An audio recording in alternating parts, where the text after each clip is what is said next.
Mas gosta de batata também, Beto? Ou só o arroz e peixe? Não, peteia mais um pouquinho lá. Deixa eu filmar você.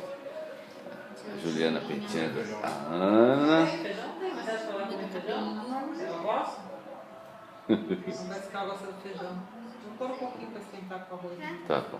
Pronto. Vamos fazer um pratinho para você papar. Senta aqui, ó. E só o arroz é O mais tio difícil. Márcio. Senta aqui com o tio.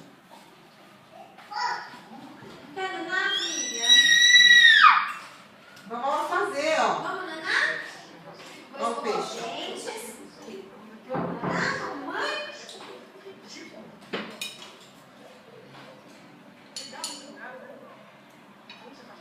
Tá com fome.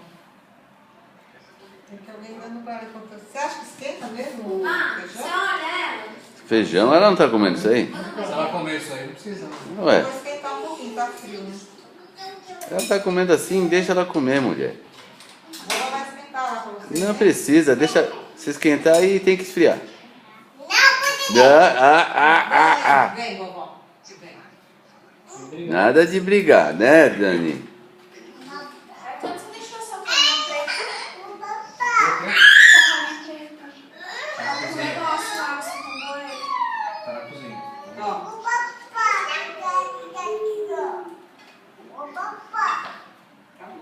Olha a perninha aqui gostosa. Deixa a mãe dela pra ver o que ela quer.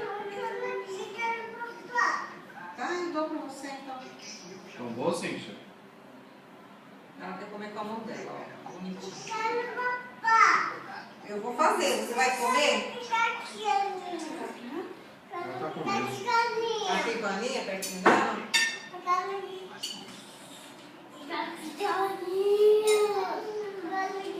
Então, ó, aqui na cadeira perto da Aninha. Pronto, Vai, você vai, tá comendo.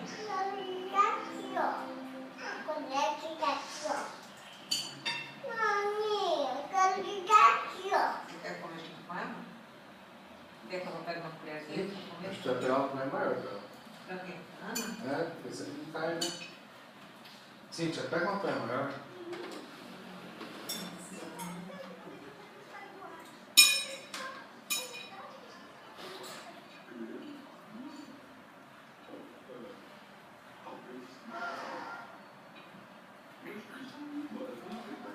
Parece uma espinha uma hora no meio do É, vocês tomam cuidado que às vezes tem espinha, né?